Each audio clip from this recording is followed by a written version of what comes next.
Now. Kasi po, Nay, 2 days before ng Pogo Central, yung mga fan na galit dun sa love team ng Mark and Rian, sila po kasi yung mga nangaaway. So may nag-text na sa akin 2 days before ng Showbiz Central. Ang sabi nila parang, abangan mo, Showbiz Central, papasabog kami ng issue. So nandadamay sila ng mga tao. Sisiraan. Apo. So ayun po yung totoo. Last week sa Star Talk, ibinunyag ni Mark Heras na paninira lamang ng mga fans ni Rian Ramos ang kumakalat na email tungkol sa umano'y kolehiyalan niyang kasintahan. Kung pagbabatayan ng mga fan mails at internet forums, malinaw na hindi pabor sa tambalang Mark at Rian ang kani-kanilang mga tagahanga. Nagkataon namang silang dalawa pa ang magka-love team sa pelikulang Italy ng GMA Films.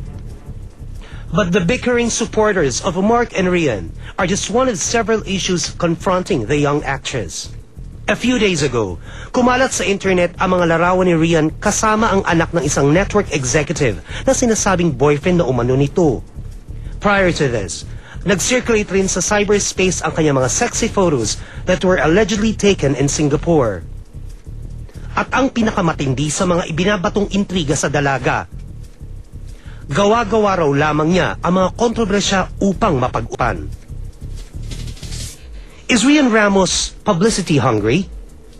Totoo bang kasintahan na niya ang anak na isang network executive? Bakit gano'n na lamang ang galit sa kanya ng mga fans ni Mark Heras? Ngayong hapon sa Star Talk, sabay na sasagot sa mga intriga, Rian Ramos at Mark Heras live! Aba, tingnan mo, sino nandito? Lolito. Bumili pa ng bulaklak? May pambili siya ng bulaklak? Mark Heras, Diba 500 a day lang ano mo? Ang bihira. Ang datong mo? First time niyo po ako binigyan ng bulaklak, Nay. Bumili Kaya ka pa ng special. bulaklak? Ayan. Eh, 50, ano lang, pesos na ng pera mo, that 450 yan. Okay, wala na akong trabaho na. Tapos na.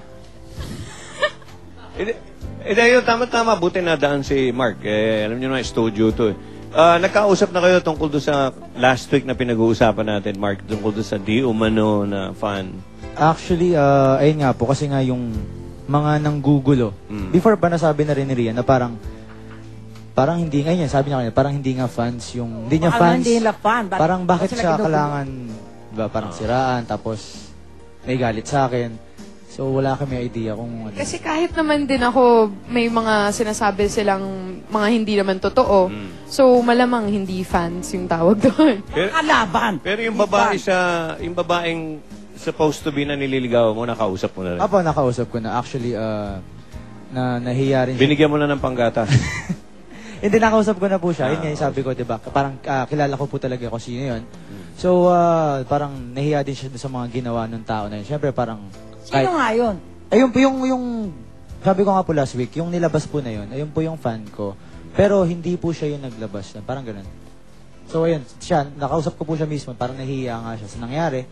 Siyempre, kahit sino naman pong tao, di ba? Pag parang pinag-usapan ka na hindi mo alam, pag naglabas ng tungkol sa'yo, siyempre mahiya ka talaga. Actually, kawawa nga kasi, alam mo yun, yung at least tayo, showbiz, pwede tayong sumagot. Eh, anong Hindi magagawa? sila makakasagot. Foul. Kayo ba okay ang relasyon niyo sa mga fans niyo? Ano? Sobrang relasyon dahil, di ba sabi, isang fan, nakikitulog sa kanila, Hindi, ako po, okay ako sa mga fans. Okay. pero hindi ka nagpapatulog ng Wala sa po, banyo. wala po. Okay. Hindi. Kayo ba, yan, ito, napapag-usapan natin sa ganitong show. Pero kayong dalawa, pag kayo lang, napapag-usapan niyo yung mga ganyang, mga fights ng mga fans, mga problema sa fans, mga writers, ganyan. Napapag-usapan yung dalawa? Actually, oo. Minsan, oo talaga. Yung maganda nga sana kung... Kasi, di ba, umaabot din sa amin na parang nag-aaway daw yung mga fans namin. Eh, malamang, di ba, may mga project kami together. Ayaw naman namin nangyayari yun. Mas okay sana kung magkaayos. Hindi, kinausap niyo ba sila?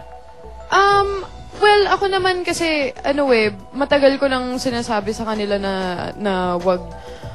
yung ayoko yung may kaaway ako. At alam naman nila yun. So, as much as possible, syempre ayaw namin yung aggressive, ayaw namin yung ganun. So,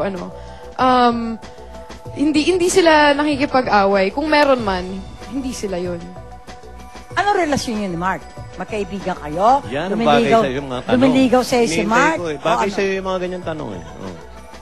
Mark, Lumiligaw ka ba kay ano? Ganda ni Rian, di ba? Opo, pero ayun, linawin ko lang, hindi po. Hindi nga siya pwede manligaw kasi 500 lang pera niya eh. oh, pero thank you sa flowers, Mark. Thank You're you. welcome. Hindi po. Ngayon po, magkaibigan kami ni Rian. Close friends kami. Tapos, ayun, kaya buti na lang close friends kami at alam namin yung mga nangyayari sa issue. Kasi kung siguro hindi kami talaga close tapos nagkaroon na issue. Baka tayo pa mag-away. Oo. Hindi. Pero balak mo ligawan si Rian. 18 pa daw po. Pag 18? Oh. Sa October 18 na siya. Joey. Yeah, oo. Debo na. Sino Ay, last punta dance kayo. mo? Ay, last dance. Well, matagal pa yung debut eh, kaya parang hindi ko pa naiisip yung... Well, usually last dance daw kasi yun ang boyfriend mo. Eh, dapat maganda Ikaw ka ba na. nung nag-18 ka, Eh, Lolit? dahil... Wala akong debo, Hindi. no? So, walang sumayaw sa'yo? Wala. Ako lang mag-isa nagsayaw. Kawawa naman ng babae to. Kawawa. Hindi, Di ba? nahihiya ko yung tanong kay Rian eh, dahil babae ito eh. Alam mo naman yung internet eh,